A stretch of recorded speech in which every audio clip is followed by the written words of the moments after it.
You are now tuned in to the Chaotic Culture Podcast.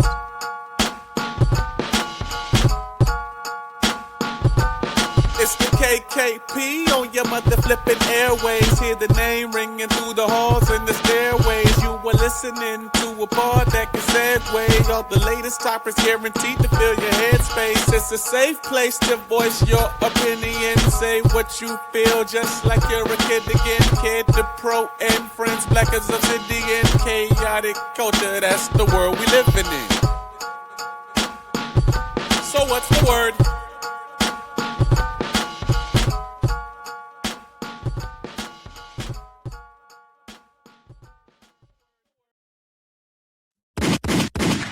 All right. Good morning, afternoon, and evening, ladies and gentlemen, and welcome to another edition of the Chaotic Culture Podcast, the power chaos rules and black culture reigns supreme. The Chaotic Culture Podcast is brought to you by patreon.com/chaotic culture pod. Please be sure that you sign up for the Patreon in order to get bonus content and, of course, to help keep the lights on. Once again, we appreciate your support. This podcast will deep dive into modern black culture and how millennials, Gen Z, and Gen Alpha can navigate the crazy parts from finances, black business highlights, black professionals, community content creators, home ownership, HBCU, sports, black nerddom, anime, wrestling, and especially black music. If it encompasses black culture, we are going to cover it. Live from the 410, I am the host and the creator of the Chaotic Culture Podcast. This is your boy, Ked the Pro, a.k.a. the Calculator Millennial, a.k.a. the Encore Presentation. Can I get an encore? Do you want more? A.k.a. your favorite toxic adjacent king, Ked the Poet, Ked the Closer, all that good stuff. 843 is me. Baltimore is the place to be. Always chaotic, never toxic most days. And back again, once again, with your favorite black culture highlights and black culture shenanigans. And once again, happy Black History Month. 100 years we have been celebrating Black history, and hopefully that means we can continue to do so from this point and beyond. And y'all already know every Black History Month we do an interview series. A few changes for the pod, so not a lot of interviews this February. However, we will continuously focus on Black culture this month, as you already know. Speaking of which, since this is the 1st of February, more or less, we are getting ready to do our first interview with another content creator, and I am actually excited to have this content creator on board here today. I actually first ran into her last year. I believe it was at HBUCon's Geek Fest, if I'm not mistaken. And come to find out, she's a Hamptonian. It was just like, well, damn, duh. Okay, let me go ahead and reach out. Yeah, y'all already know Hampton is in the building once again. The standard of excellence. So it was only right that that I asked her to be a part of this. For the last year, we've been, having run-ins. Of course, we'll get into that a little bit later. But I definitely wanted to have her introduce herself. For those who already know her, she's all over Instagram at this point. But if you don't, it's a chance for you to get a chance to know her. She goes by the name of YG, aka YunGokuu. So please, ma'am, go ahead and introduce yourself. Hi, everybody. My name is Goku, YG, YunGokuu, whatever rolls off the tongue the best. I'm from Washington, D.C. Like you said, I'm a Hamptonian, the standard of excellence, Black excellence, all that. Onyx 11 here. Hi. And yeah, I'm a cosplayer, content creator, gamer, your favorite waifu, all Hey. that. So yeah, thank you for having me. I'm super excited. Likewise, glad to have you here. So before we begin any episode, of course, what we like to do is we like to do what's called a mental health check. We want to check to be sure that we are doing okay. And even if we're not and we feel like talking about it, we can. So I definitely wanted to take the opportunity to ask, how's your mental health been? It's all right. Like, I actually work in mental health. I got my degree in psychology, so I currently work at a mental health crisis center. I help people who are in a psychiatric crisis. It's a 24-hour job. Um, so I'm an essential worker. I have to go to work every time, I gotta go to work. So I do take breaks, which definitely helps with my mental health in that sense of like work being stressful.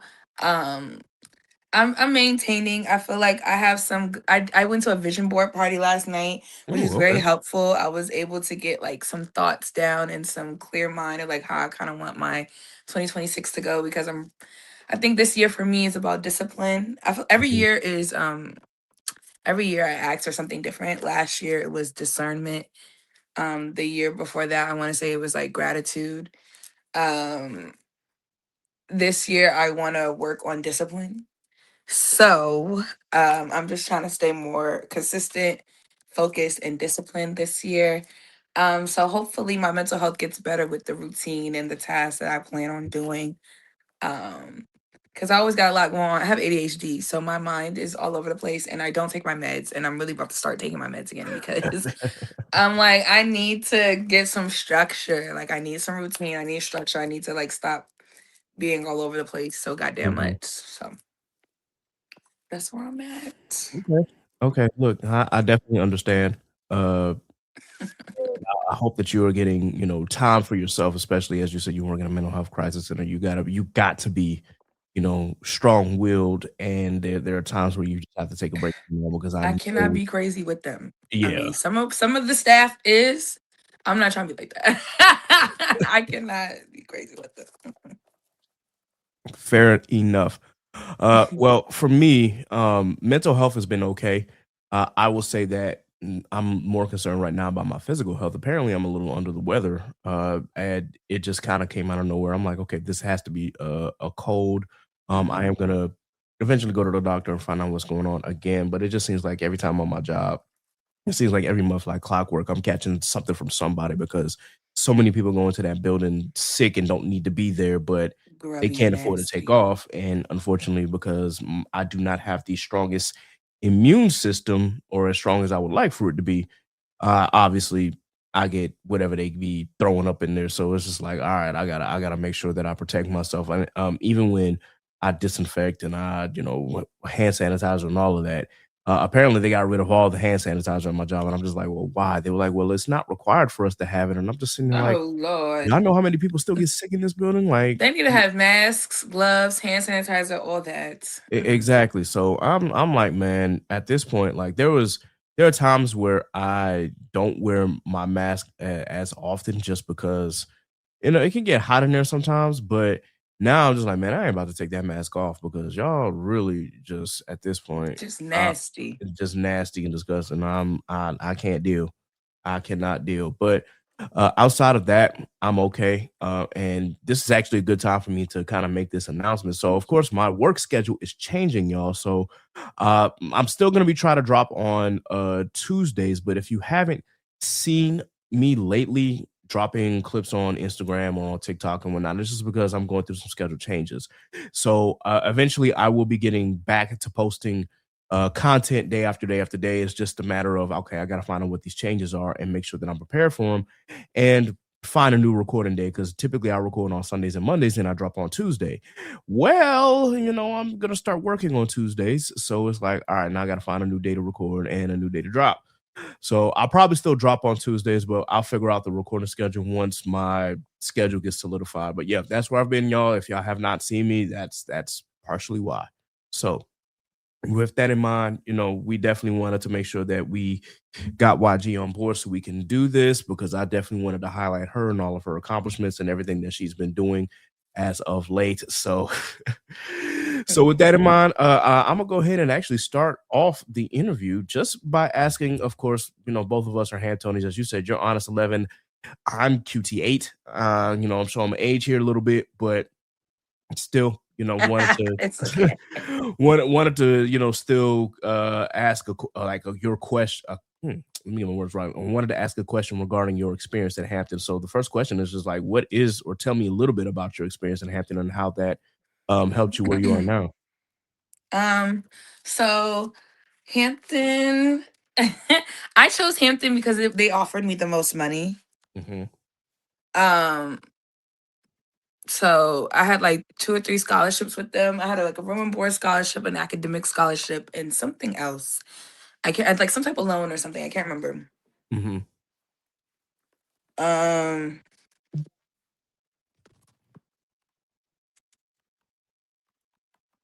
hold on, I'm sorry. So I chose Hampton because they gave me the most money. So when I got there, I also went to pre-college. Oh, Not that okay. I don't know if everybody. I don't know.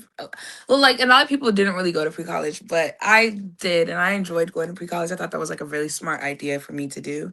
Mm-hmm. Um, whatchamacallit. So what was that? 2016, I guess, because I graduated high school in 2016, and as soon as I Mm-hmm. graduated, yeah, I went straight to Hampton. I had a ball. I tell people like I at first I had a little bit too much fun. I was like the main. To me, I was the main character. Like I wouldn't say I ran the campus because no, I wasn't like super popular or anything like that. But Right. like I was like, this is my college experience. I'm gonna run, I'm gonna live my life how I want. Because like growing up, I was kind of sheltered a lot. Like I was raised by my grandparents, so they were very Mm-hmm. old school. Like they didn't really let me go to like a lot of parties or like hang out with my friends often. Like so when I got to college, I was like, oh yes, like freedom. So I had all the bigs. Everybody thought it was cool. I was getting rides everywhere. I was getting invited everywhere. Like literally, it was funny because Hampton has a curfew, and you can't Mm-hmm.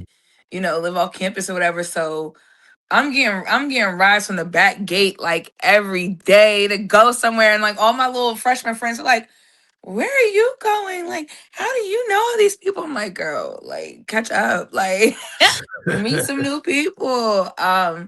And I will say, like, it kind of helped me find myself. I did have a little identity, I wouldn't say crisis, but I did have like a little identity shuffle because Mm-hmm. Hampton's a bougie school. I'm not going to, it's very bougie, Yes.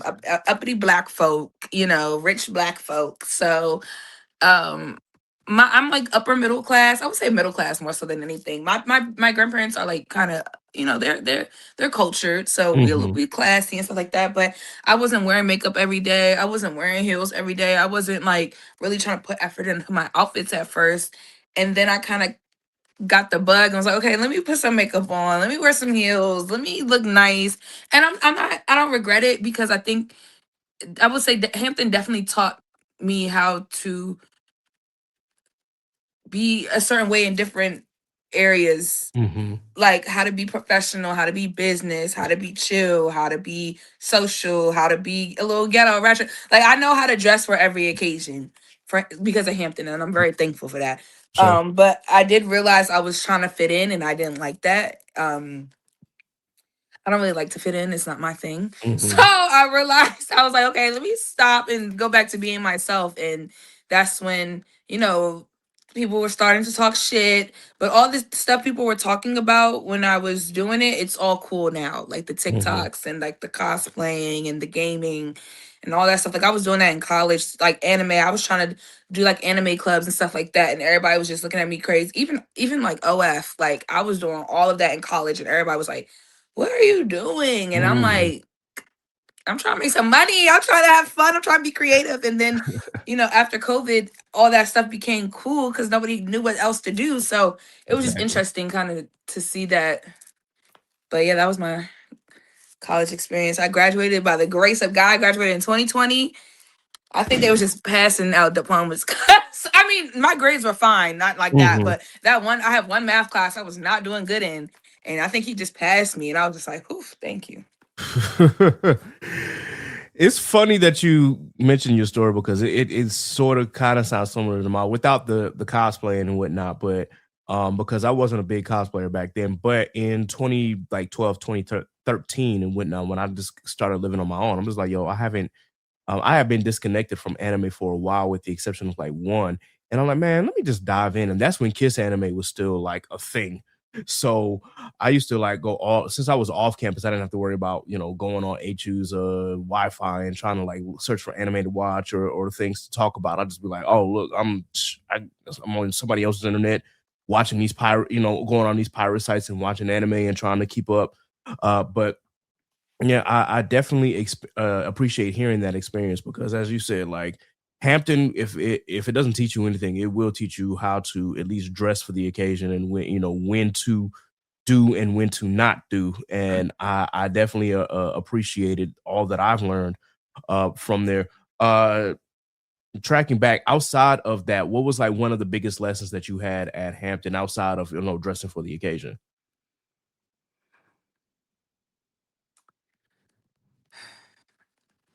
I learned so much. I'm trying to think like what's like the biggest thing. I guess like I mean, even though I knew that already, but like, connections and networking is so important. Like I see Mhm, people now that are still connected and like helping each other out. Like I'm not really cool with my friends from Hampton anymore. Like I have like I can literally say like a handful, maybe two of mhm, friends that I still are in contact with from Hampton, and I really wish I wouldn't even say made more friends. I wish I just would have made better connections with people. mhm.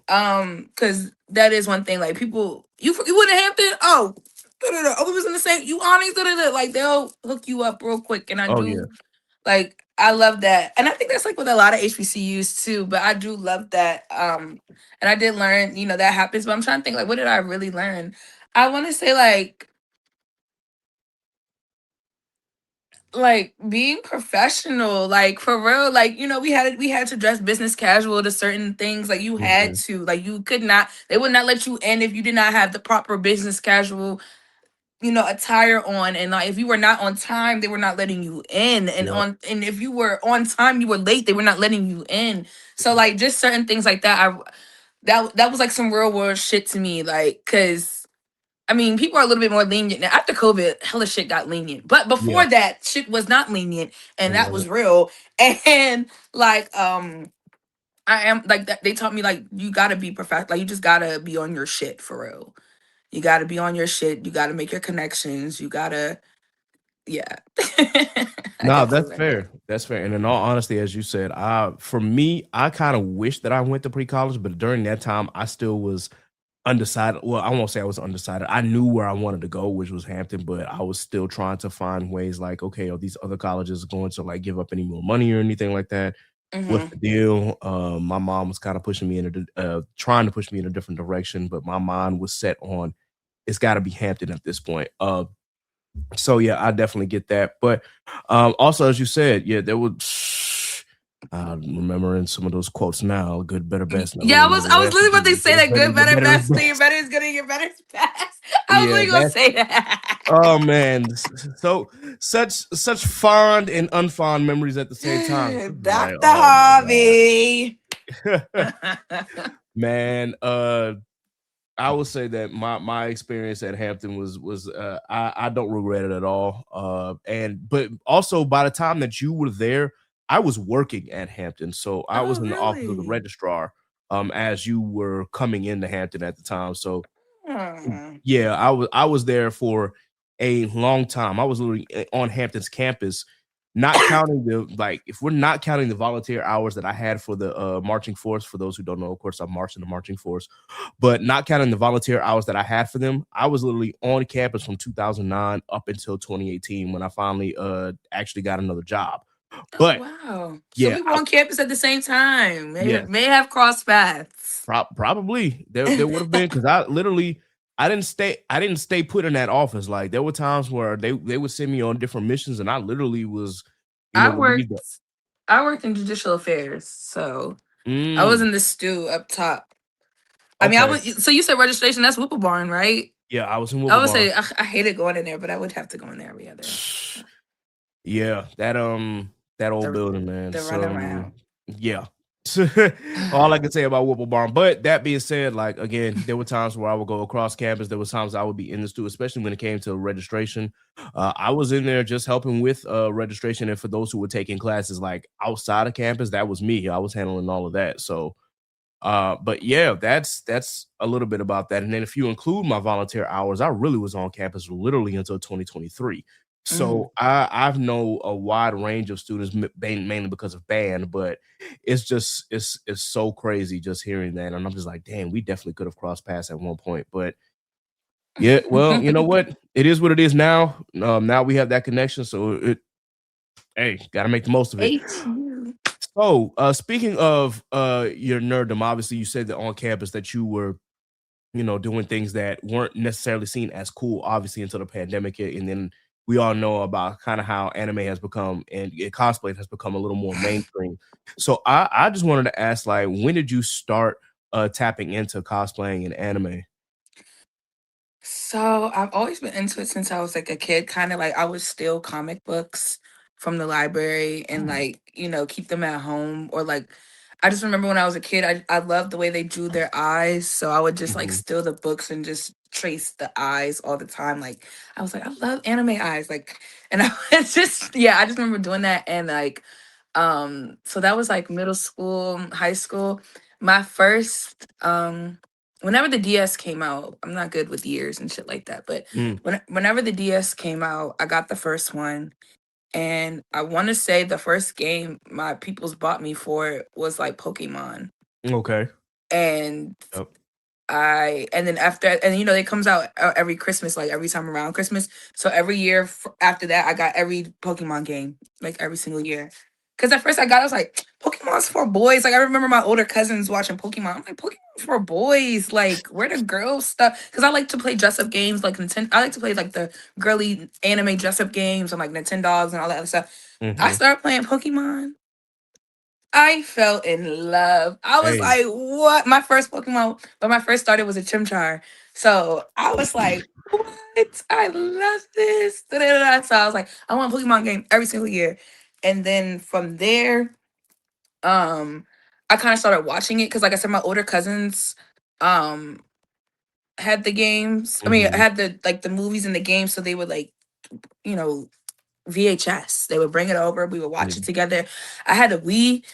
So I mean, like I know, I don't, I just consider all. I know it's not anime, but I consider like all nerd shit. So I was playing like Mario Kart and Mhm. like Paper Mario and like all that stuff with my older cousins and stuff like that.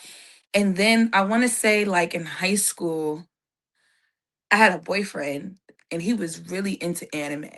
Mm. And I was like, but he was like really into anime, but he liked Naruto. And I, for some reason, I just like to be different. I just always gotta be opposite. So I was like, he like Naruto. What's another like good anime that's like that? And like Dragon Ball Z came, and I was like, or Dragon Ball, because I love Dragon. I mean, I like Dragon Ball Z, but I love Dragon Ball. Like Dragon Ball Mhm. is my shit. So I started watching Dragon Ball.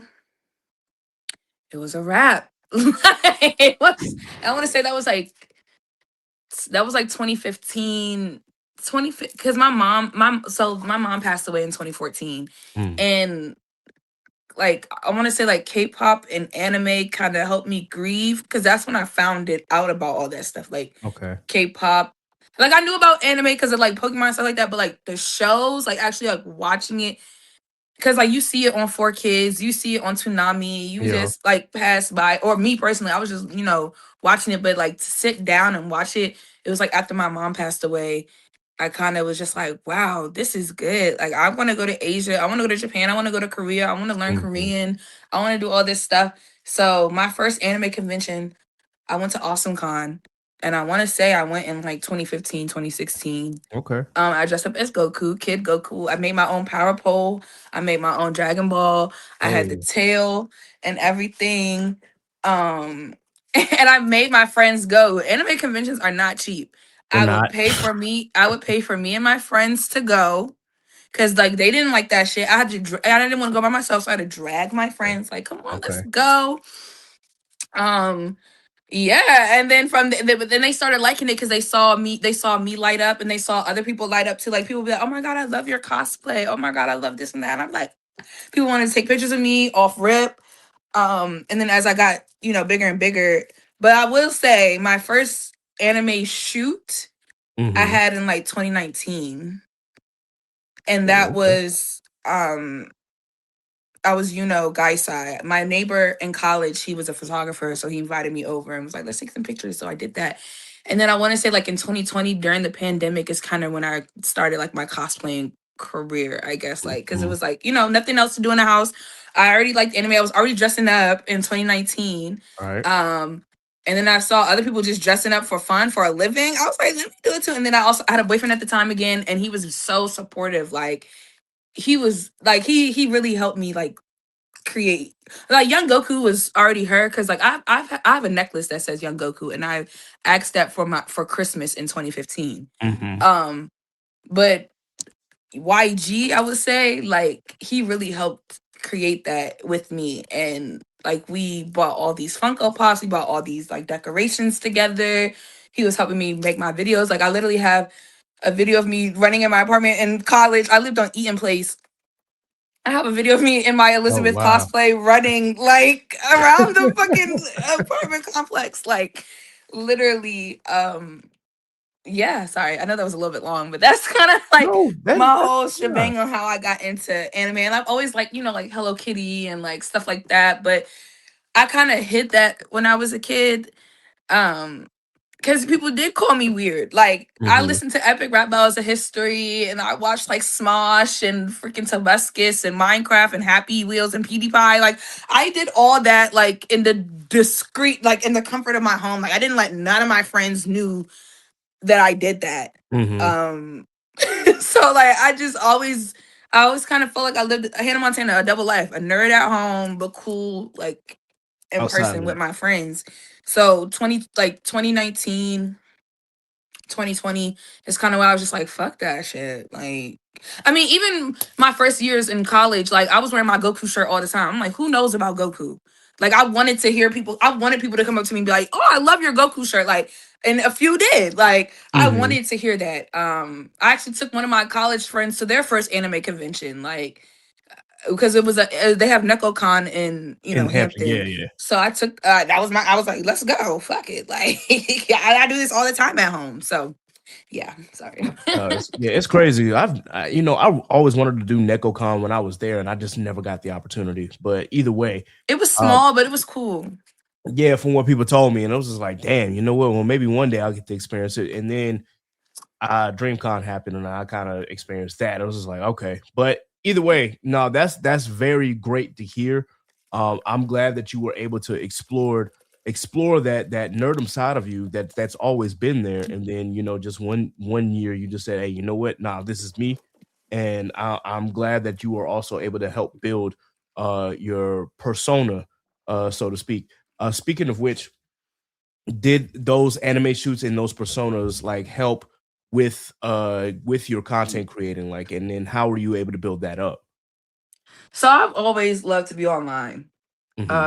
Like I said, growing up, I'm kind of used to backlash and shit like that. That's why like none of that stuff bothers me now. But I've always liked to show off since I can remember. Like I'm so irritated that like a lot of my social medias have gotten deleted because I can't even go back to show off how I used to show off. Damn. But like I just remember like one of my friends when I was growing up, we're not that cool anymore because she made this comment, but she was like, ever since your mom died, you just like to attention seek.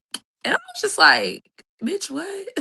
Like, or no, she said, you've changed. She said, you ever since your mom died, you've changed and you like to be an attention seeker. And I'm like, first of all, bitch, anybody would change, but I've always like seeked attention. Like I've always been a thirst. I used to call myself a walking thirst trap. Like I knew I looked good. I knew I wanted to show off how I look good. So like all that stuff kind of like was in me, but Hmm. certain comments did bother me back then. So like after she said that, I'm like, oh, maybe I do show off too much, or maybe people are looking at me weird. They're looking at me like a show off or obnoxious. Like somebody called me obnoxious once. That hurt the fuck out of my feelings. I had to go and look it up. I'm like, what does obnoxious mean? I was like, me?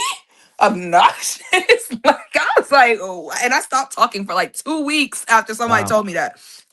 So like I think that's why I use my platform to encourage people so much to be themselves because I've been through that. Like growing up, I really had to like I changed myself a lot for other people's or certain situations, and Hmm. it made me feel weird on the inside. But I learned, I guess, on like the outside looking in, like after being obnoxious, I didn't talk for 2 weeks, right? So those 2 weeks of me not talking, I realized I didn't like not talking. Right. I know when to talk and when not to talk.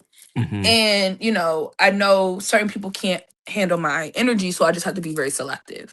So I think that kind of all helped, like growing up, going through those certain situations helped create and like become me. Also, because it was a while to separate the difference like between YunGokuu and like my real self. Hmm. So like and I think they're the same in a sense. Like, I mean, I can only be me, but I Right. do feel like YG is so much more confident than Adira. Um, like YG don't give a fuck about nothing. Like a dang thing. Like yeah. She'll go up to you and YG reminds me of like the real me in college, like Hmm. my freshman year of college. Like I went up to, I did not care who you were. Hello, what's up? Are you gonna help me and my friend get out the car? You rude as shit, or you not a gym. Like, I'm like, that's YG. Like, YG is just in your face. What's up? But she's also encouraging you to be like confident and stuff like that. And then Adira, she's just this smart, bubbly girl that's like in her own world, super ditzy, super bratty, super funny, Mm-hmm. pink everything, but just like, just a sweetheart, but has a little mean side too. But I do, I do think, I think just experiences, going through experiences really helped to create who I am, and I'm grateful for every experience I had. I had to tell somebody today because somebody was like, "Oh, I'm not doing that for you because I'm gonna waste my time." I said I hate when people use that waste time because every experience is not a time wasted. If you've Exactly. learned something, whether and if you felt like you waste your time, you still learn something, but that's not Mm-hmm. you did not waste your time. You learned something now, move better the next time. So Absolutely. yeah. Absolutely. Well, I'm glad to hear that those experiences help mold who you are. I think everybody has like, that two sides to them, even though they don't want to admit it. I Hmm. always felt that, everybody's got a little bit of a more confident side versus who they, portray to be. I think that if people can embrace those two sides of themselves, then they will be more of themselves. And then you start to not see the differences and whatnot. It's just really who that person is. But that being said, you kind of answered a couple of questions here that because I was gonna ask more about that side of you. But as far as content creating, now I know that you said that you had been doing stuff before, and of course you ended up losing your profiles. Uh, Now, with your content creation that you're doing now, like especially like on Instagram and the videos that I've been seeing, I just wanted to ask, like, were you always interested in making provocative content or not safe for work content? Like, and what made you Yes. dive into that section? Yes and no. So like I said, I always like to show off my body. I've always been like a walking thirst trap. I've always liked to show that off. So I always tell this story. It's so funny. Like when I graduated high school, I was approached because I had Snapchat. That's what I'm really mad I'm missing right now, my Snapchat. Like that's where I had Mm. everything. Um I was approached by this company and it was called Exotic Baddies, and they were just like, "Oh, we love your pictures on your page. Do Oh. you want to join this cohort of women and you'll have access to this page and all you got to do is post yourself and guys will message you and if more guys request you then you'll be posted more and then you can have conversations with these guys and see where it goes next." And I was just like, what? Like that, because that was so new. Like I'm just graduating high school. I've never heard of me recording myself and a guy wanting to talk to me and pay me for that. Hmm. So that's kind of really how it started. Um and the other girls, they were so nice. They were so pretty. They were so nice. They were so helpful. They're like, "Yeah, girl, just talk to them like this and post something like this and do this." And they were giving me like all these tips. And like at first, it really started off as like, I wouldn't say innocent, but I went into it very naive. I'm like, all I gotta do is just post my pictures that I post already, and guys will pay me for it. Cool. Of course, it like went into something else. It got Hmm. into like more like explicit things and like more stuff like that. But um, I I tell people I'm sexually awkward because I am. I have ADHD, and I've been learning so much about my ADHD. I realized a lot of people with ADHD have these like awkward sexual things and stuff like that. Hmm. So because I always wondered why. I'm like, I'm so, I guess you would say provocative, but I don't like talking about sex. I don't like having sex. I don't like doing sex. Like I thought that was so weird about me. Because like that's all the guys would want to talk about. And I'm like, I don't know how to respond. Like I'm gonna say something so mean. I'm gonna be like, oh my dick's hard. I'm like, that shit's little as fuck. And like some people like that. But like at the time, like the guys didn't want to hear that. So I was very conflicted. But from there it kind of like evolved from me working with that group to doing my own thing. Hmm. And I I had a friend in college and he helped me out like my whole time in college, and I was so thankful for, even though we had our ups and downs, so many ups and downs. I'm so thankful that he was there with me to help me out with that, because I probably would have gotten into a lot of fucked up situations if it wasn't like for his help and guidance and Mhm. just support, because I was very naive, very very very, so I could have got snatched up real quick easily back then. But I knew I always wanted to show my body off, but in a funny way. Like I think that's what I do. Like I'm not just overly sexual. I'm not like porn star status for real. I mean, I Right. could be, but I'm not. In my eyes, I'm not. So I just feel like, I just always wanted to be. I just wanted to show myself, but show off my goods too. Like I know I got nice assets, but I'm also very funny. So I'm gonna show both. I'm gonna show off my assets in a funny, goofy way, and that's just kind of all. Because I just never wanted it to just be like, oh, YG is just like, and there's nothing wrong with that, because I've had those moments where I was just that, but I never wanted to be. I don't like being in a box. I wanted to be like Mhm. all around. Even though people already put me in a box, I don't put myself in a box. But yeah, Hey, just so that we're on the same page, I just want to know. I do appreciate the fan service that you provide, because the gags be just having me all over the place. Like, yeah, here she go, but it's all in good fun for real. And I'm just like, hey, yeah, look, like that's my favorite kind of anime. I love fan service anime. Like I Mhm. love it. I love when they fall and her whole skirt flew out. Like I love that shadow. No, I love. So I just was like, let me try to be like that too. Like.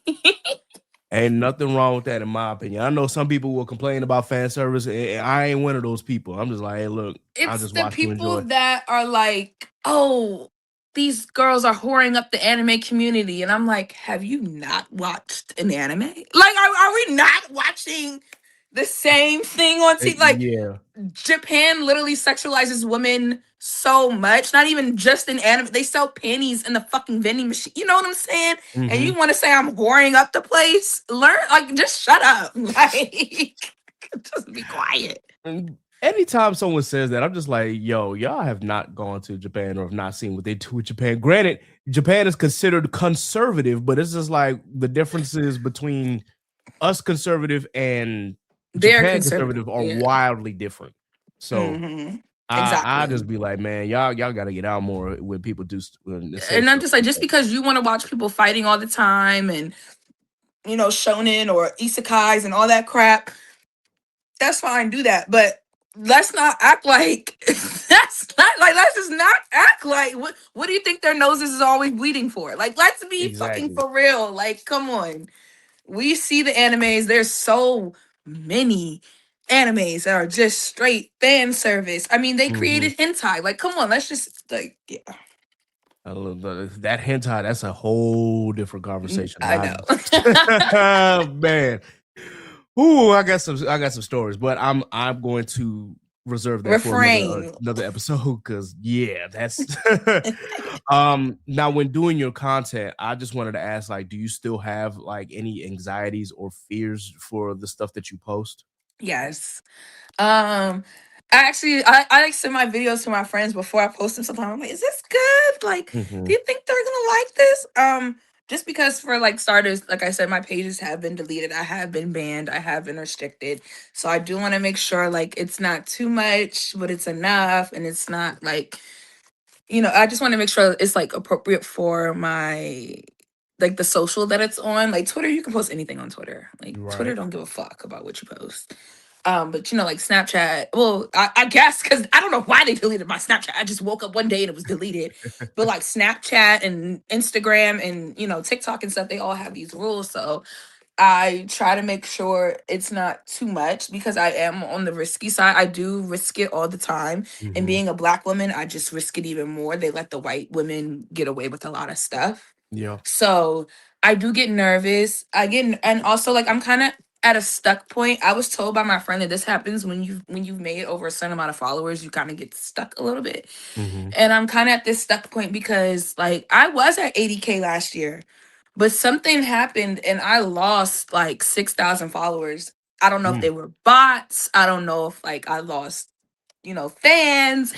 I don't know if like people deleted their pages. I don't know, but I've kind of been stuck at this 70, well, not even like this 75K ish area. And Hmm. it's, I mean, like, I don't want my followers to ever define who I am or like prove my worth or anything like that. But it's like, okay, I'm working on to get more traction and get more noticed by people.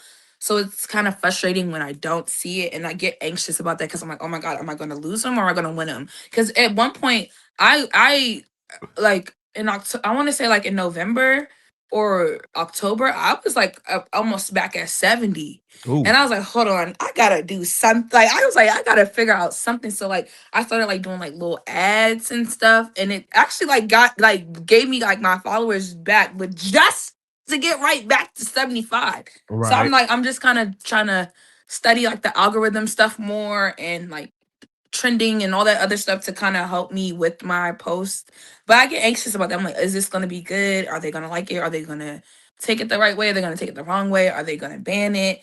I have a very supportive community. I'm so grateful for the people that I've met over the years in the anime Mhm. community and like just and stuff like that. So I feel like I've noticed like it don't matter what I post, they're gonna support me anyway, or they're gonna like choose what they're gonna want to support anyway. You know what Right. I'm saying? So I just I'm very grateful for that. But I do still have my little nervous moments, like, ooh, I hope this is okay, or I hope they don't hate it. That's I hope I I look cute, like stuff like that. I hear that. I hear that. And look, if you can continue to figure out that IG algorithm, please, let me know the secrets There, behind right? Because it's like it. it's changing all the time. Like I Yeah. had to change my restrictions on my page. Like I had to age restrict. I had to do a whole bunch of shit. Hmm. Like, Man, it's for me, it's extremely difficult because it's just like, dang, I post and post and post, and this is like, dang, I ain't getting nowhere. I'm gonna keep doing it until I can figure it out. But yeah. and I realized that even with TikTok's changes and whatnot, I'm still able to figure out that algorithm easier, and YouTube's algorithm even easier than that. So I'm just like, okay, I got to Something's do something. but it's Instagram. I don't know what because I don't think Instagram was made to be like this. Like Instagram was literally just for photos and stuff. Exactly. And now that we got the stories and this and that, it's like it just I had Instagram when it first Yeah, when it first downloaded. started. So I Hmm. like just seeing it progress, it's like crazy. But then it's also like, what are y'all doing? Right. Like and then also there's no humans no more. Yeah, Everything that is part. ran by AI or a bot. So you're Uh, not even talking to like a person when you need help. Like that's how I got banned on TikTok. They thought I was a bot. A bot thought I was a bot.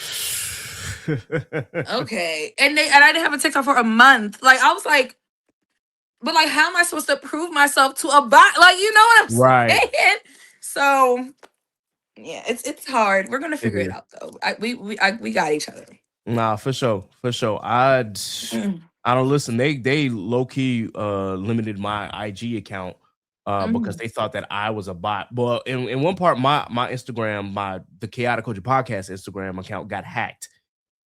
So yeah, I kind of had to make some changes and whatnot, and make some restrictions. But then they were like, "Hey, we've limited your ads because we think you're a bot." I'm like, "Okay, so how am I going to prove myself?" And then they finally sent me a message saying, "Hey, take a selfie of yourself and move your head left to right and up and down and whatnot to prove that you're not a bot." I'm like, Mm. "Oh, okay. Well, so I But did there's that." so many like AI pages on here now, and it's so Yeah. scary. Like I just posted one today, and I'm like, they're getting good.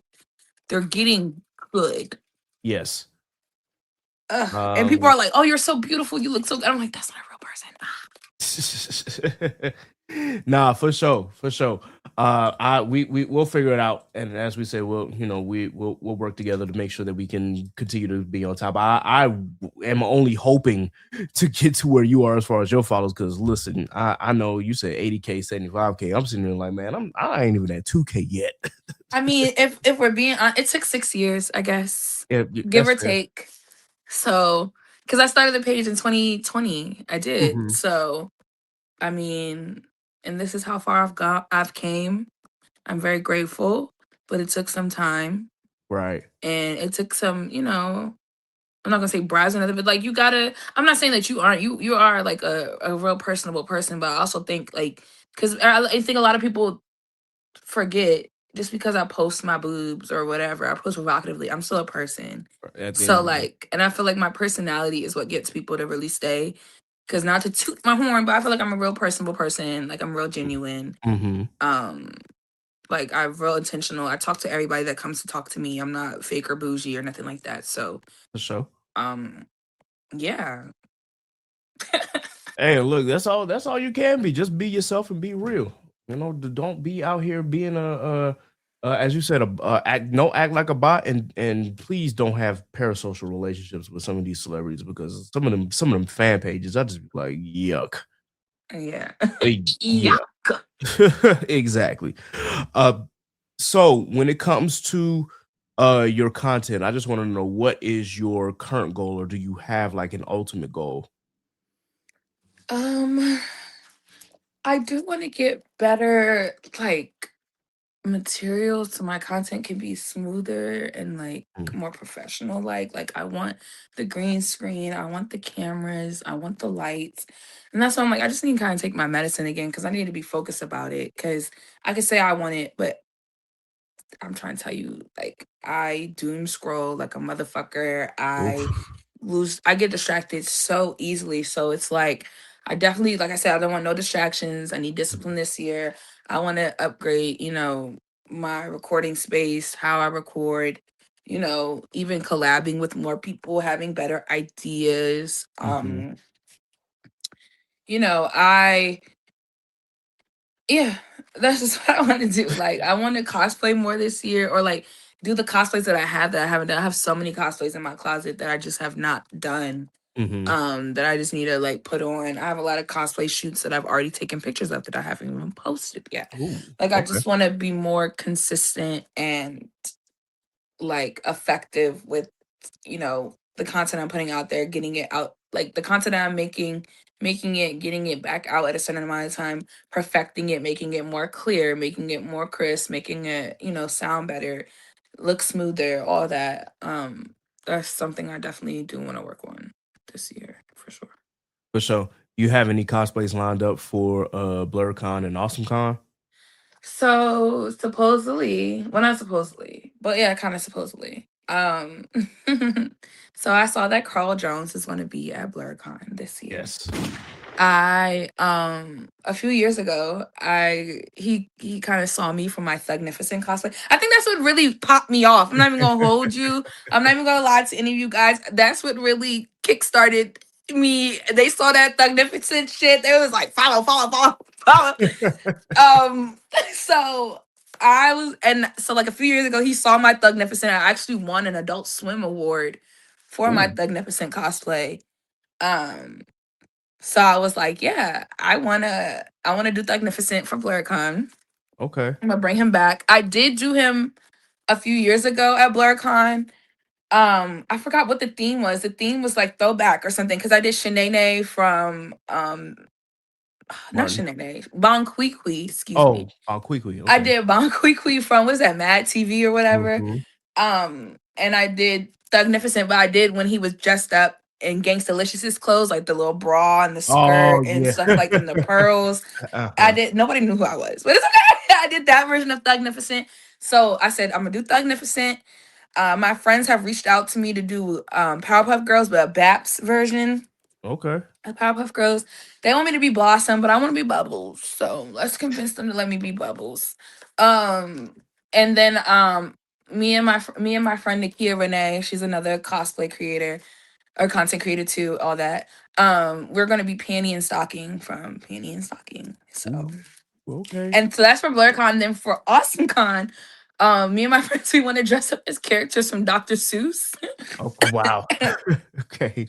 So it was their idea. I was like, fuck it, I'm for it. I loved little, even though he's a shitty man, I loved me some Dr. Seuss books back in the day. So I've decided that I'm either going to be a Yop. I don't even know what a Yop is from, but it was really cute. It's like some furry. But one of my favorite books is Walk It. There's a Walk It in my pocket. Uh-huh. And I want to be the Walk It in the pocket from the book. So Oh, I okay. was like, yeah. So one of those two from AwesomeCon. I don't know what else for the other days. I normally go like 1 or 2 days because I work on Fridays. Um, and I can't be taking off every Friday.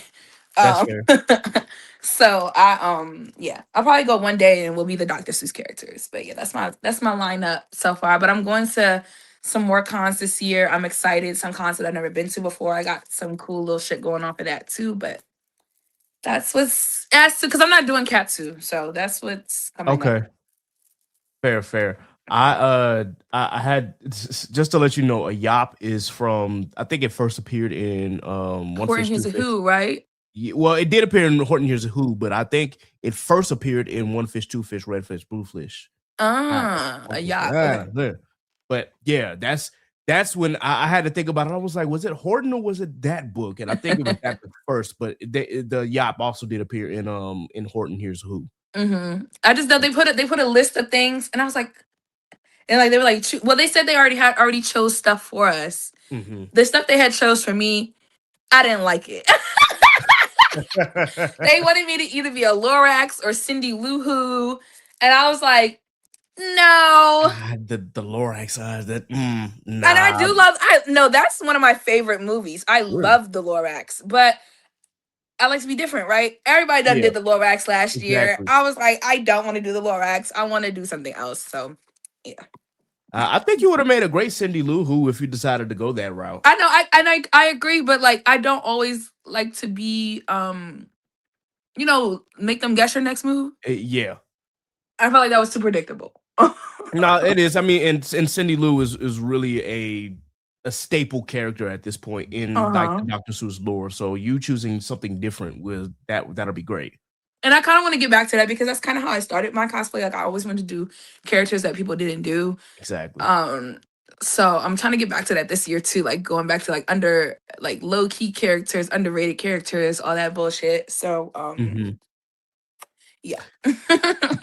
Word. Now, as far as anime, I did want to ask, like, because as you said, you got into Dragon Ball Z. Was that like the very first anime you just like dive deep into as far as Dragon Ball, or was it another anime that caught your interest first? Yeah, Dragon Ball was the first anime that I dove into. Like I remember vividly, I started Dragon Ball in like my senior year of college. I finished it in I started my senior year of high school. I finished it in college. That was my whole personality for a while. And then after that, I don't even know if I started anything else after that. I think I was really just like, because I did not like Naruto. I knew I didn't like Naruto. I was like, I don't like Naruto. He reminds me too much of Goku. He's not Goku. And I know it's different. I know. Yes. But I couldn't get past that it was like so similar in the beginning. I was like, I'm not giving this a chance. No. Wow. So not you being a brat towards Naruto. I know, right? People look at me crazy all the time, but I'm used to it. Yeah. So yeah, I don't know what the next anime that I got into really deeply after that. I think I just started watching more and more after that, but Dragon Ball was what really stuck with me. I mean, out of my top 5, I guess I could say like Dragon Ball, of course, Rosario Vampire, like I don't care what anybody says. I don't care what anybody says. Like I said, I love my fan service. This is more on the newer side, but 100 Girlfriends That Really, Really Love Me. I love that show. He has 100 girlfriends. How cute is that? I really was into 7 Deadly Sins. Like that was like I think that's another like I was heavily into 7 Deadly Sins so much. And Future Diary and shit like that. Huh? I said I had some choice words for 7 Deadly Sins. I mean, like it was good, and then they messed up the animation and the story towards the end. I mean, I feel that way about Tokyo Revengers too. They fucked that shit up, but it's okay. Like it's not okay, but it's okay. Like Tokyo Revengers. Listen, I know what I like. I like what I like, and I liked what I liked. And listen, I'm not faulting you for liking it because listen, I was into 7 Deadly Sins, and then as you said, they messed up the animation, and then Netflix just like at that point, I'm just like, I have no hope for the series whatsoever at that point. So disappointing. Tokyo Revengers, that I've read the manga, so I have no desire to watch the anime at this point because I kind of know what happens, and I'm like, I don't. I don't think they're gonna finish it. I would like for them to finish it. At least just say you finished it. But yeah, that last arc had me just like, okay. But anyway, and no, you like what you like, so don't keep liking what you like, please. Don't because people always that's a like y'all need to stop making the community, not saying you, but you know what I'm saying, like people need to stop making the community not safe because who cares if I don't like the best fucking anime ever in the world according to you? I don't give a fuck. I like what I like. It's still anime. It's still interesting to me. It makes my dopamine happy. Like, leave me alone. No, that's one thing that I always champion. I say, hey, look, there's stuff that I like and I know it's bad. Example, Fairy Tail. Fairy Tail Oh is my a god, I hate terrible fairy tale. anime, but I love it. I just love because I love it's like, hey, it's I can turn my brain off and watch it and just be like, ooh, what's next? Ooh, what's next? Like and get into the fights and whatnot. And like I like my meathead shit. That's what I I call it. I feel like you. No, meathead I feel anime. you. And like some people don't like Gintama. You know, it's just I feel it. I So get yeah, it. it's like if I want to watch a specific anime because of lore or because of world building or backstory or because of things that actually make a great story, yeah, I'm gonna watch it and I'm gonna say it's great. And then there's stuff that I like just want to watch that I know is not particularly great, but Hmm. the animation might be great for it. So I'm gonna just watch it just because. Now I there want, are some genuinely bad anime that I just can't stomach, but I'm yeah. not gonna discourage you from You watching if it. you I'm gonna just can say stomach it, right? Yeah. yeah, Imma just be like, "Hey, watch it and let me know how you feel about it." And if you Hmm. like it, okay. If you don't, then you we share a wavelength with that. But yeah, it's just let people like enjoy what they enjoy and like what they like. I think that's really important. Important. Yeah. Exactly, And I exactly. also think I had like a slow connection with anime too, because not a slow connection, but like I was a gamer first. Hmm. I was always into games first. So when I wasn't watching anime, I was playing games or I was watching somebody play games. I love, like I said, I love Markiplier, PewDiePie, like Hmm. growing up, shit like that. I was watching that all the time. So Speaking yeah. of games, outside of Pokemon and outside of Mario, what are some of your favorite games that you're playing right now? What am I'm not even really playing? Oh, I'm playing Sims right now. Oh, I ain't nothing wrong Sims, with that. Sims 4. They have some new expansion packs. I've been, fucking that shit up. Hmm. Um, I haven't really been playing anything recently. I like my mind has just been, excuse me, all over the place a little bit. Like I think I am playing Bendy and the Ink Machine too. Okay. I do enjoy that. Like I love me a good horror game. Um, I'm replaying Danganronpa again because I really like Danganronpa. It's so fun. Oh man. Okay. V3 is my favorite. I don't care, but I like V3. um, what else am I playing? Like I don't really like Marvel and like Rivals and stuff like that, Fortnite and stuff like that. Like I don't really Oof. play like games like that. I was Mhm. playing Spit Fiction. That was fun. Okay.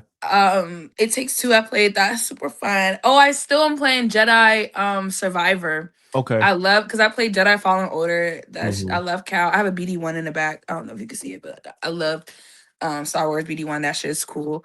I do see Um the Star Wars war back there. Let's get it. yeah. I'm just trying to think what I like literally my PlayStation is at the studio right Mhm. now. Because we were using it to do team streams. So I haven't really been playing anything necessarily consistently.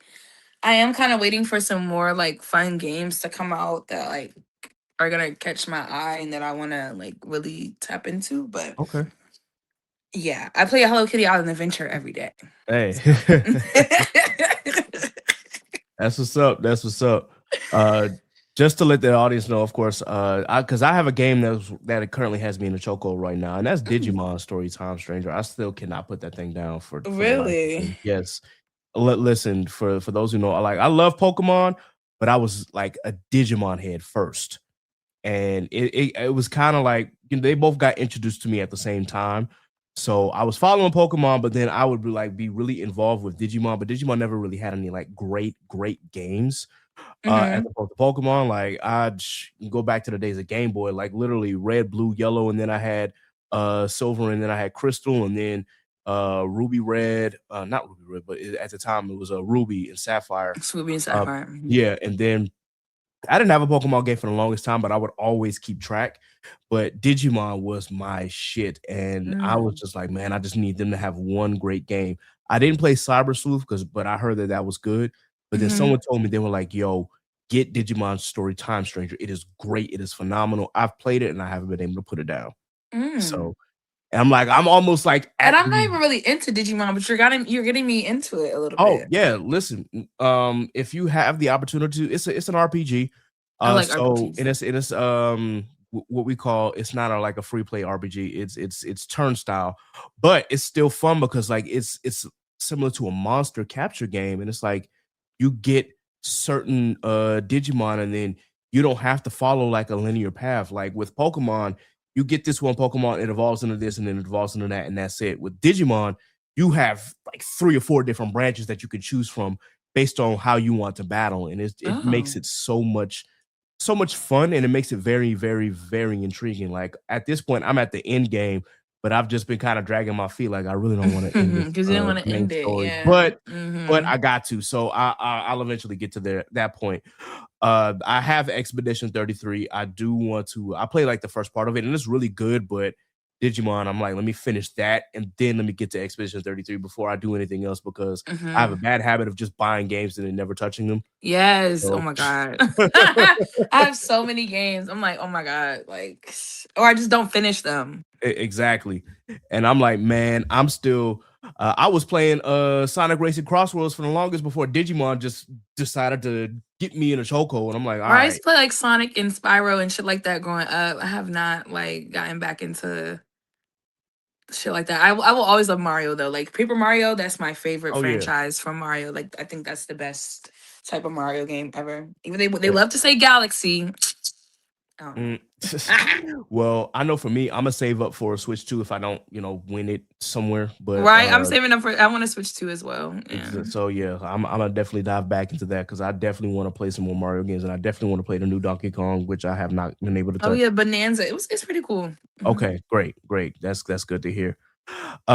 Speaking of the studio, I just wanted to know, how did you first connect with Plus Ultra Entertainment? My family. I love them. Honestly, I think like when I was in college, Geo was like inviting me to stuff, Uh-huh. like little stuff that they would be having, but I couldn't go at the time because I was in college. So Right. like he would send me stuff and I'd be like, oh, it sounds so cool, but I can't make it. I'm so sorry. Blase, blase, blah. And so when I moved back home, and that was like 2022, I moved back home. 2021, 2022, I moved back home. Mm-hmm. And I decided when I moved back home, I was going to make my first big girl trip in my eyes to, and by myself, because I had never went on a trip by myself for real, to New York for Anime NYC. Okay. And so, I got my bus ticket, I got my hotel, I did all the things that I needed to do. I knew a few people that lived in New York already, so whatever. But regardless, they invited me as a special guest to their party. And I was not expecting that.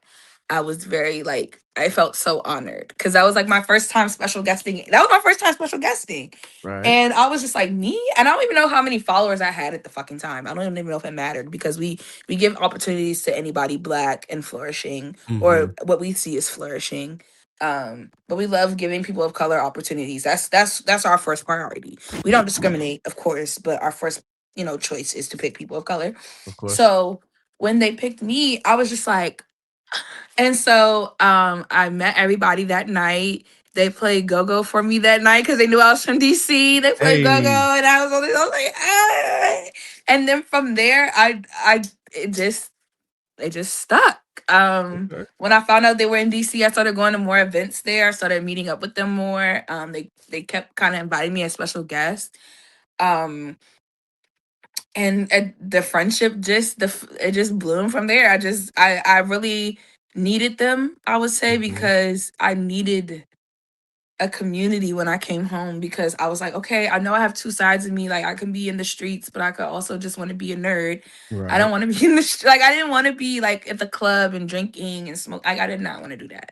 So I'm very grateful that they found me and that they accepted me to be a part of them, because like that's really community to me. That's really family to me. I've grown so much with them. I've seen them grow so much.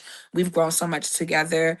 I just feel like everybody needs that in their life, and I'm just so grateful. So grateful that I found that and that it worked out for me very every day. Hey man, big shout out to Plus Ultra. Yes, I love Listen, y'all.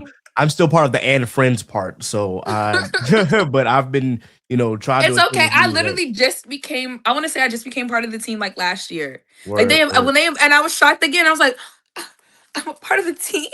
Me? Like, well, I was not last year. Maybe like 2024, but still, I was like, me? Like, Word, because I word. was just and friends too. I was just and friends, and then yeah.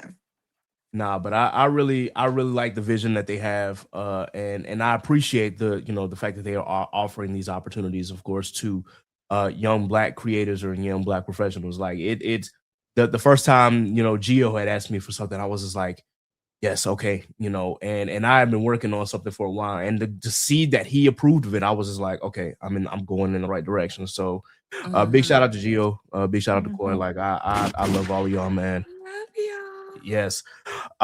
Before we get into the rapid fire bit, um, I just wanted to ask, of course, what are some shows, that doesn't have to be anime, but were there any shows, anime or music that you have been listening or watching that you really wanted to talk about real quick?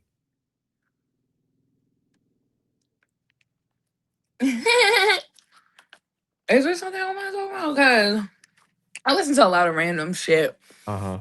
Like a lot of random shit. Like I think yesterday on my ride somewhere I was listening to K-pop, but before that I was listening to like the whole album of Hairspray, and then before that I was Ooh. listening to like all the epic rap battles of history. Mm-hmm.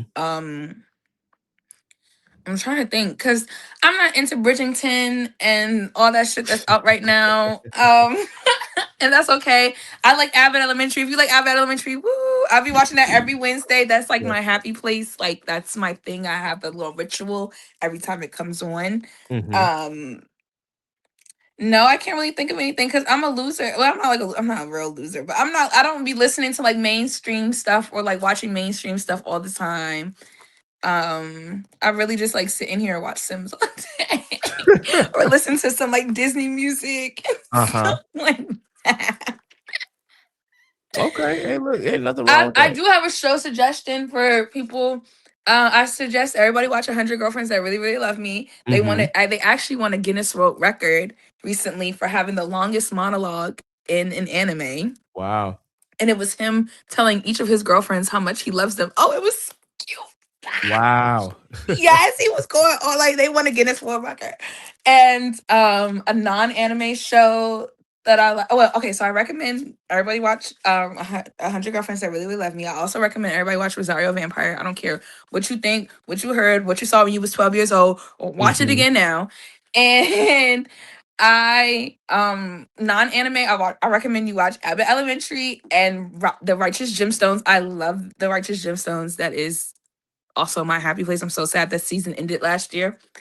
And video game wise, I say I just saw this new video game last night. I can't remember what it's called, but Evan Peters is in it and he's a badger. That shit Hmm. looked fun as fuck. I have to figure out what it was. Or he was a raccoon. He was something. But I really want to play that game, but I play Paper Mario. If you've never played a Paper Mario game, find a Paper Mario game and play it. Doesn't matter which one. I prefer A Thousand Year Door. And I prefer Super Paper Mario. You can only play Super Paper Mario on the Wii though, but it was really Mhm. good. Oh my god. And that's it. Where? For me, I will say Wonder Man. If you are a Marvel fan, please watch Wonder Man. That is, oh my god, like Marvel. I don't know what they decided to do. Disrespecting I don't my know what change time. they decided to make, but Wonder Man is absolutely fucking phenomenal. Excuse my language. It is just, it was so incredible getting to learn about the character Simon Williams and just all that he went through. Up there we go. But yeah, it's so crazy. And then the actors have such great chemistry, like, and it doesn't focus more on the superhero bit. It focuses more on just internal conflict, having anxiety, the loneliness and depression. It goes into all of that, and it's just such great character building. So if you have I not think watched, is he black, right? My grandfather just told me yeah, about him. He just told me about him that he was like, "You seen Wonder Man? You need to watch Wonder." yes, Okay, first of all, my grandfather watches everything. I did not oh, know how much shit that he watched until he told me, "Yeah, I'm watching Paradise. I'm watching the one battle against the next. I'm watching Stranger Things. I'm watching Wonder Man." Like he watches everything, and I'm just like, nigga, I don't even watch all this shit. Damn, you know more than me. Right. Listen, it's first off, shout out to your grandfather because he knows ball. He knows ball. But yes, Wonder Man. If you have not seen Wonder Man, like the series, definitely watch it. It is really phenomenal. The main actor is Yahya Abdul-Mateen II. He plays Simon Williams. And if you remember that, did you watch Black Mirror? Yes. Okay. So it was him and Anthony Mackie in that one episode where they were that's that when they were fighting. But I thought he was fighting. Wait, that was the black. I thought they was black and white. No, the other guy was black. No, they were both black, but one was playing when they were doing the fighting game. Yeah, and they started fucking. Yeah, exactly. So the nigga that's not Anthony Mackie. Exactly, that's him. Just now that episode, everybody was like, "Hold on." Right. That episode was like, "Wait a minute." Love who you love, but what? Was just a shock. He is a phenomenal actor, and he really awesome. played this. Yeah, he played this character very well. And yeah, I just recommend if you haven't, definitely watch it. Okay, I'll take your recommendation. You gotta take one of mine though, but I'll take yours. Oh yeah, for sure. Any recommendations that you have for me, please let me know. I'm down for anything. And with that, I'm honestly for music, y'all already know I'm a hip hop head. I have tried listening to I didn't get a chance to listen to I Don't Know or IDK's new mixtape, but I'm diving deep into that. I did finish Ari Lennox's album. Oh yeah, I did hear she came out. It was good. I like Ari, DC good. native. Really and there's one song on there that was toxic as fuck though, and it's called 24 Seconds. And I'm just like, pretty much you have 24 seconds to respond to her whenever she sends a text or whenever. She's an Aries, I think, and I feel that. I think she is. I feel that, Ari.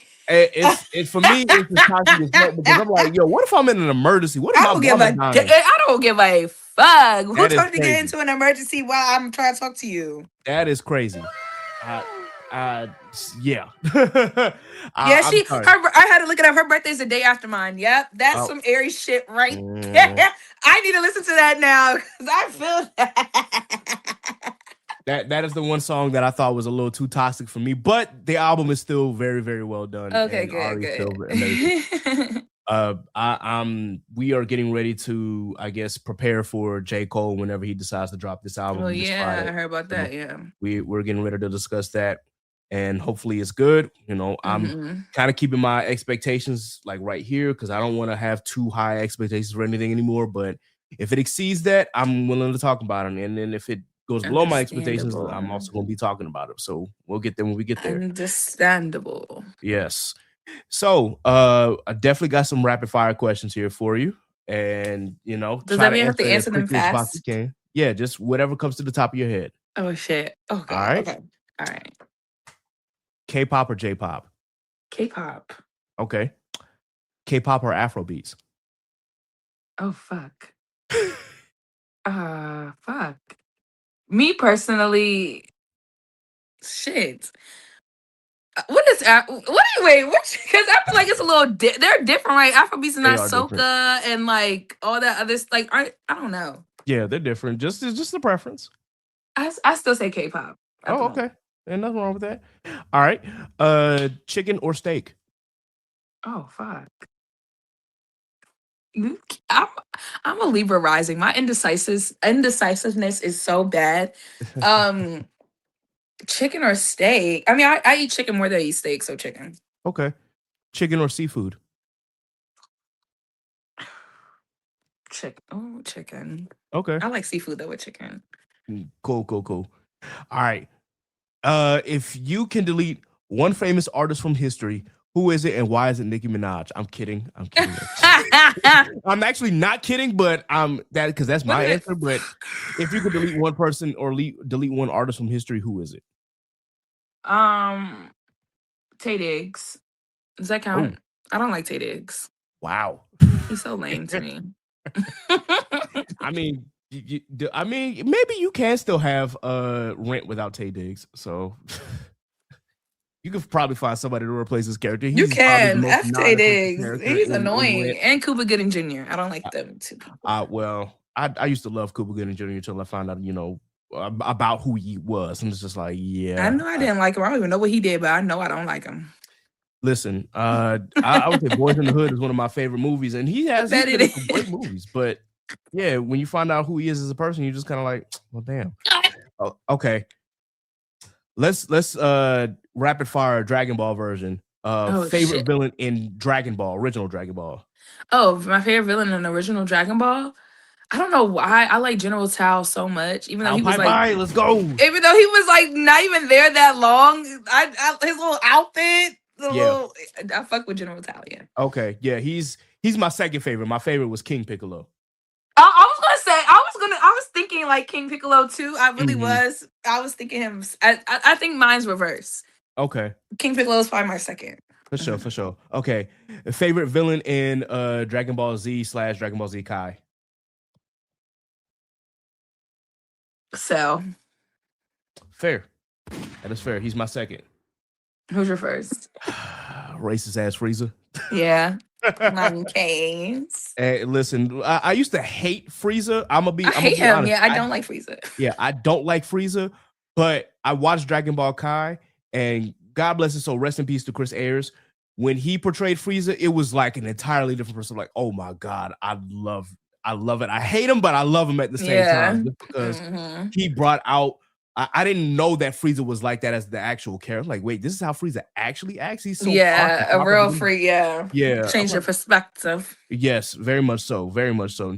No offense to Linda Young, she did an awesome job when she, as the first voice of the Funimation dub. But Chris Ayers and Damon Mills, they do such an excellent job with Frieza. They got my heart. Do you have a favorite villain in Dragon Ball Super? I didn't really finish. Y'all gonna cut me up. I didn't finish Super, so that's fine if you didn't finish it. Do I have a favorite villain? Not really. Is Beerus considered a villain? He's an antagonist at first, right? So, that's what I thought. No, I don't really. No, it's fine. Hey, look, not a lot of people watch Super, but I just had to ask. All right. Do you have a favorite character outside of Goku? Never. Say nah.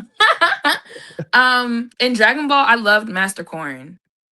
That was my nigga. And Yajirobe. I don't know why I loved Yajirobe so much. Yamcha was really my favorite character in Dragon Ball, but they made him a bitch in Dragon Ball Z, so I had to stop fucking with Yamcha. But I used to fuck with Yamcha very heavily. Let me just say that one of my favorite gags with Yamcha is it's in the manga because they can't really show this in the anime, but when Goku punched him so hard he broke the panel in the manga. That is one of my favorite gags. It's just like, dang, Akira. Okay, I see where your mind is. Yeah, my nigga Goku. Yeah, my nigga Goku. Okay. Goten or Trunks? Trunks. Okay. Solid. Sorry, baby Goten, but your brother Gohan shits on you a little bit for me. Fair enough. Yeah. Let's get into some techniques. Kamehameha or the Kaioken?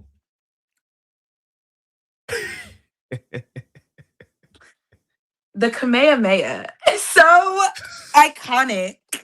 Everybody knows the Kamehameha, so yeah, I'm going with that. Okay.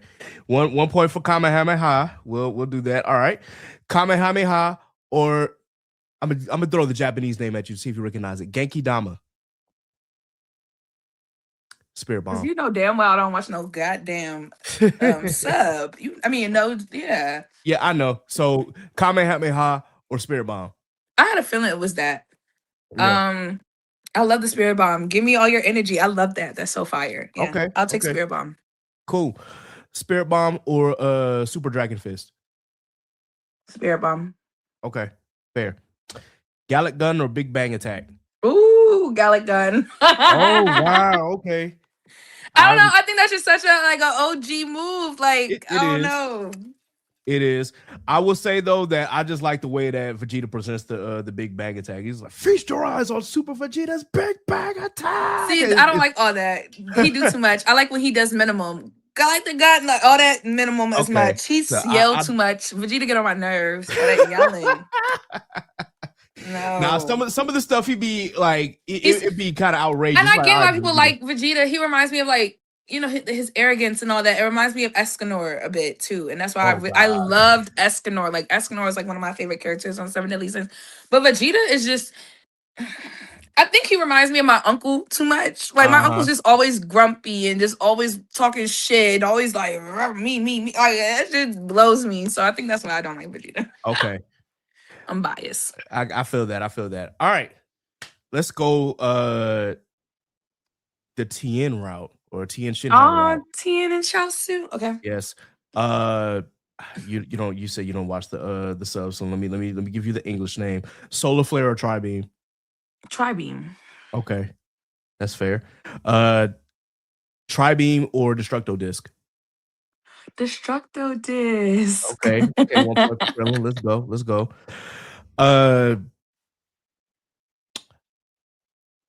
No, I don't want to do that. All right, let's ask this the question then. All right, your favorite Super Saiyan form?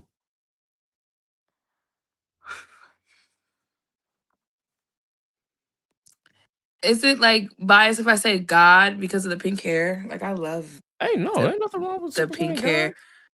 Yeah. And I like Ultra Instinct. I'm not gonna hold. Ultra Instinct was kind of fire to me. And the song that goes with it, you know, like I fuck with Ultra Instinct a lot. But the OG, I mean, seeing him go Super Saiyan 2, seeing him go Super Saiyan, you know, that was just emotional all around there. But I fucked with like the hair in Super Saiyan 2. I did not like, even though it looks cool and I would love to cosplay. What is it, Super Saiyan 4 with the when he's like a beast and shit? Oh, when it's got the Yeah, fur. with the fur and stuff like that. I love how that looks, and I would love to cosplay it, but like I don't like it at the same time. I think it looks real like beastly. That's fair.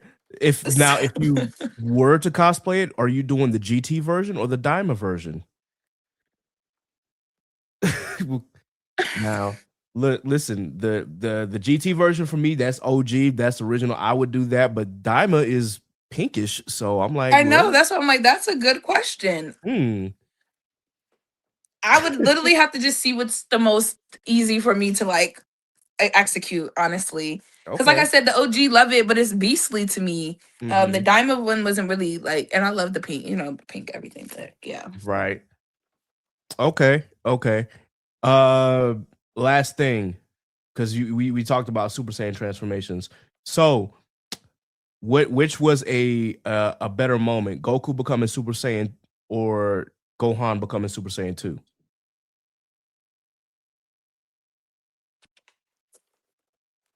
I'm gonna say Goku. Okay. Because I really enjoyed Gohan going into, what was that, beast mode or whatever. What were they calling that? Oh, yo, you talking about Beast Gohan? Yeah, like with the silver hair. I loved that transformation. That was, whew. I was in the movies like, Gohan is back. Like, let's go. So I'm gonna say Goku, his first, because it was just so emotional.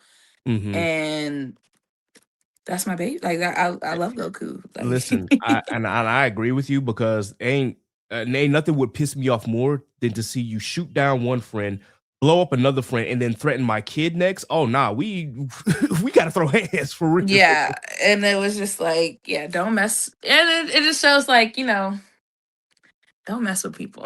Exactly. Don't mess with them kids. I was about to say, Goku ain't never been that angry before, except maybe when he fought Tambourine. But just like to see him that angry again was like, oh shit, he's pissed. He's pissed, and I love that. Right. So Goku's an Aries too. So get us mad, man. Shout out to y'all Aries, man. I have a love-hate relationship with y'all. I am a Taurus, so. Oh yeah, I can see that. Not like I can see you as a Taurus, but I can see how you have a love-hate relationship with us, because I do too. I have a love-hate relationship with Taurus men specifically, but yeah. And it's crazy. I've gotten because they consider me. Some people have called me a double Taurus because I'm a Taurus sun and a Taurus rising. So they're just like, "Oh, you're a Taurus." I'm like, I guess. Yeah. Taurus all the way through. I'm all over the place. Pisces moon. Oh, I'm a Pisces moon too. Hey, We're shout so out to you. sensitive. Yes, yes. It's Very much dramatic wear as my fuck. feelings on my sleeve, even when I don't intend to. But Ooh, I'm like conflicted because I'm like, I'm an Aries, I'm hot headed, I'm mean as fuck. But then my Pisces moon, I want to cry and I want to like be yeah, sensitive. I want to care and not care at the same time. exactly. All right. Well, honestly, that concludes the interview and the episode here. So for one, thank you, YG, for joining us here on the Chaotic Culture Podcast. Before we get up out of here, do you have any people or teams, black, preferably black owned, that you wanted to shout out, or any black business professionals that you want to Yeah, shout of out? course. I want to shout out Plus Ultra Entertainment. Of Yep. course. I love y'all so much. Thank you. Check out our events, check out where we're gonna be next. We throw fun, nerdy stuff all around the city and places that we go to, and we have a studio at the National Harbor. So come by and visit us. I want to shout out myself. Like, Of course. thank you. Like, I'm black and beautiful. And just shout out to all the black and brown creators. It's Black History Month. I hope that you are celebrated properly. I've been telling people send their beliefs to me. If somebody's bothering you, just let me know so I can bother them right on back for you. Mhm. Because it's about a community. I'm gonna stick up for my black and brown people every single time. I mean, not when they're wrong, but Yeah, obviously. but yeah. I'm just trying to think. I no. Shout out to you. Thank you for having me here. I appreciate that.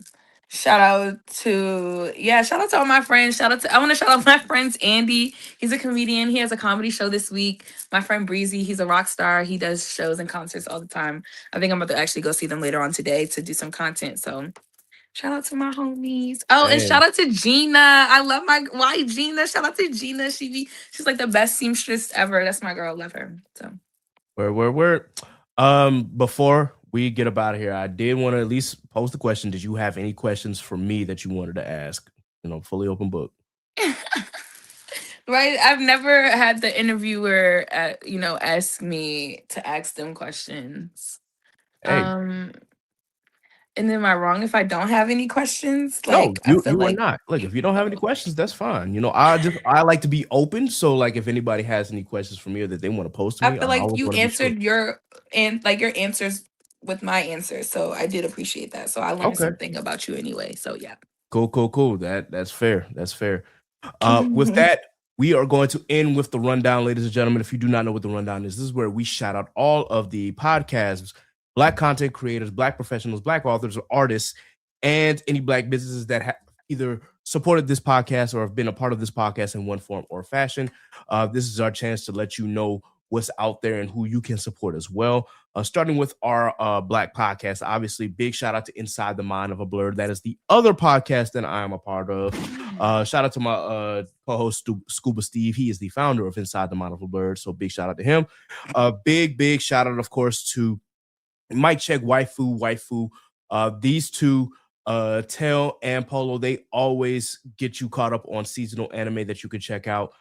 They've watched a lot of anime so that you don't have to, but at the same time, definitely watch whatever they recommend because they are very, very good at discerning what's a great anime in their eyes. And they might, mention some anime that aren't so great as well, but they love seasonal anime. So definitely check them out. Big shout out to Blanime and Worst Generation podcast, collectively known as Anime After Dark. I do not know if they're still going to be running. I do not know if they're coming back for DreamCon, but they have always had a great community. So big shout out to them. Shout out to my boys at the Truth and Transparency podcast. They haven't dropped an episode in quite a while, but that's because Brother X and the Culture Scientists are getting ready to welcome into the world a baby. So once again, congratulations to them. And also big shout out to Mr. Smith because I know he recently got married too. So shout out to all of them. They are moving big time in this game we call life. Big shout out to Dad Needs to Talk with Rob, the father of Vash. Shout out to Geek Set Podcast. Shout out to the Anime Junkies 3 Weaves in the podcast. Big shout out to those anime girls. I think Bria also just got engaged as well. So shout out to her.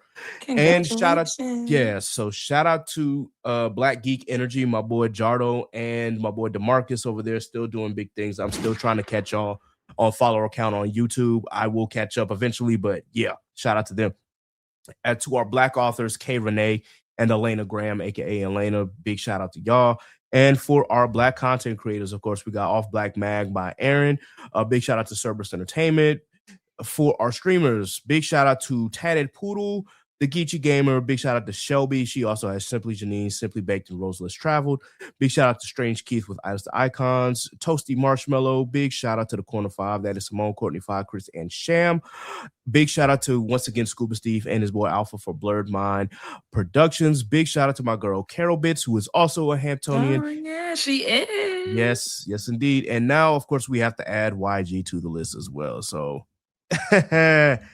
big shout out to you, ma'am. All right.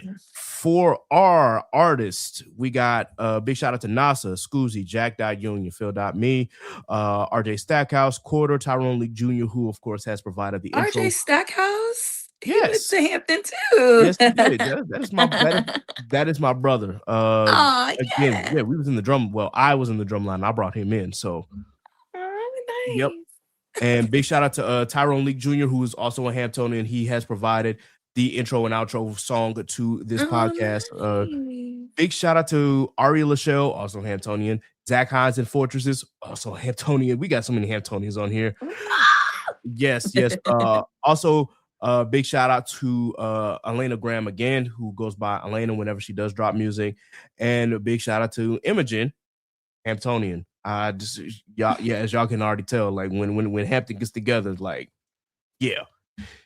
And for our Black businesses, big shout out to Fresheners Righteous Minds by Timo, KSS Brand by Christina, Cream Cosmetics by Naima. Naima has also been traveling a lot, so big shout out to her, even though she attends that other school. Behold the green and mold. That's all I'm gonna say. Mind Over Money by Miss Tremaine. Big shout out to Studio Maho with Pat and with Yin. I don't think I mentioned her, but big shout out to Daphne Benford Smith. She was with Hold On Law, and now she's definitely with a new law firm as well. So congratulations, continue to do the work that you do, Daph. Also, big shout out to She Designs Too by Aaron. H4 Creative by Zenobia. Real Estate Stone by Meredith, Hamptonian. Sold by Bell by Mariah Bell, also Hamptonian. And Good Vibes only with NASA, and Scrappy Sentiment with my co-host Sappy, who is also Hamptonian. See, we support Hampton in the house. Exactly, absolutely. Yeah. All right, YG, how can the people follow you? You can follow me everywhere at YunGokuu, YNUGOKUU, 1G, 2 U's. I'm literally everywhere, YunGokuu.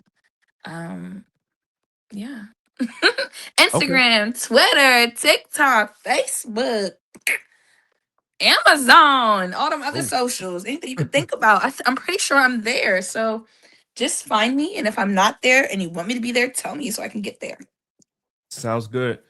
We'll also be sure to leave her handle, of course, in our description as well, so that way y'all can follow her. If you're watching, of course, you see her name lit up in the background, so please be sure that you follow her exactly at that handle as you see it, right underneath, right above Goku. So how about that? And with that, y'all, we're getting ready to sign off. Please be sure that you like, share, and subscribe to the Chaotic Culture Podcast on your favorite DSP.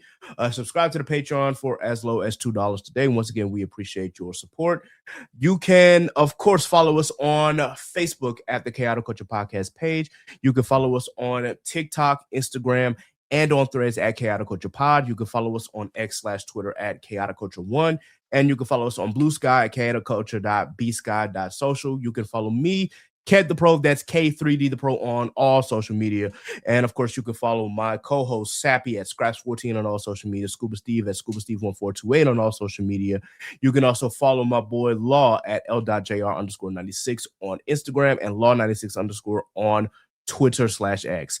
And this has been another edition of the Chaotic Culture Podcast. So once again, y'all, happy Black History Month.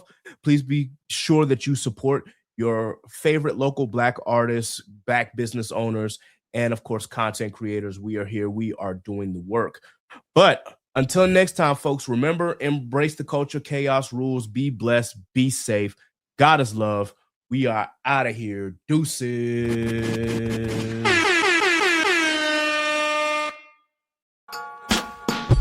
So what's the word?